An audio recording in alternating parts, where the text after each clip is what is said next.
This is Good Morning San Diego. Reports show that fewer jobs were added in the month of April. Employment Attorney Annie Ellis joins us now to weigh in on those latest numbers and what they could be telling us. Annie, good morning. Good morning, Lauren. All right, so April we saw 175,000 jobs added, not as high as we expected, nor were the unemployment rates a little bit higher than were predicted. Yeah. What does this mean? So we kind of saw three things. The 175 number, which on the face of it may sound big, right? But historically, if you look at April, it's usually between 250 and 300. And I think hospitality was the driving factor for that. We didn't have as many new jobs. Then we've got the unemployment rate, going up from 3.8 to 3.9. The government says the economy is doing great. That number should be going in a different direction, not up. So just you putting that always out there. have to listen with the discerning ear, right? Just a grain of salt. And then what I find kind of interesting is the people seeking jobs has remained steady. We all know it's graduation season, so come May, June, and July, I think we're going to see a spike. You put all that together, we definitely have a cooling labor market. And that lines up with what we're seeing in business. We've got slowdown in hiring, we've got layoffs, but what I find most interesting there is the wage increases have really tapered off. Last couple years, we've all seen businesses trying to get candidates in the door, throwing money at people saying, I'll give you a 20, 30% increase. Now we're seeing non-financial perks, so flexible time off and work remotely and those types of things, because businesses can't afford continuing to throw money at people. Right. So, it's always interesting, especially when we get these job reports as we are in the thick of an election year. We're in campaign season leading up to that election, and the Biden administration wants everyone to see the economy is doing good. Opposing, candidates want to say, no, the economy is not good. So you kind of have to try to read through the lines, right? I mean, you do, and let's not forget that the jobs report comes from a political agency, the Department of Labor, which, as you would have it, is led by someone appointed by President Biden, Julie Su, of course, who's trying to get that job before the Senate right now.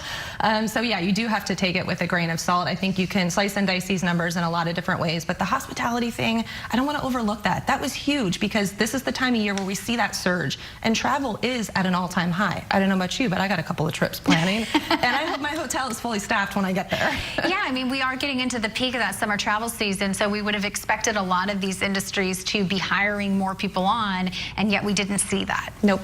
We did not. All right, the other big news was this issue of no compete and sort of the federal government getting involved in that. California, it's not really an issue here because it hasn't really been something that we take into consideration, because California is like, you have a right to work. I don't care about not competes.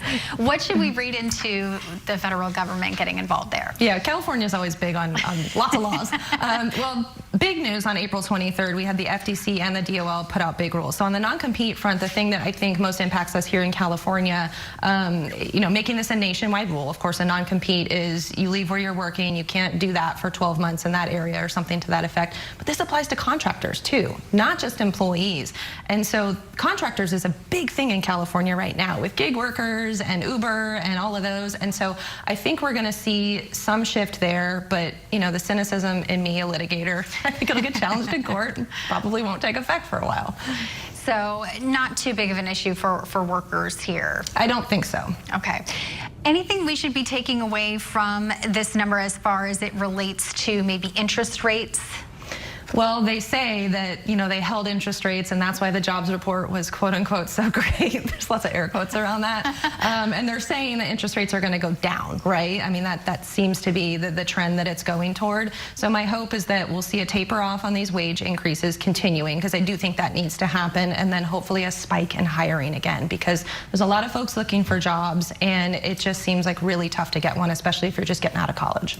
Yeah, you mentioned the Department of Labor with these wage increases, but so now we're seeing the federal government saying that the minimum threshold for salaried employees will change as of July 1st. Yeah, so, as you can tell, I don't like it when the federal government steps in on these issues. I really think it should be a state issue. Yeah. Obama tried this about 8 years ago, where they tried to say the minimum salary, and again, this is not for hourly employees, so salaried employees, right. Guaranteed salary.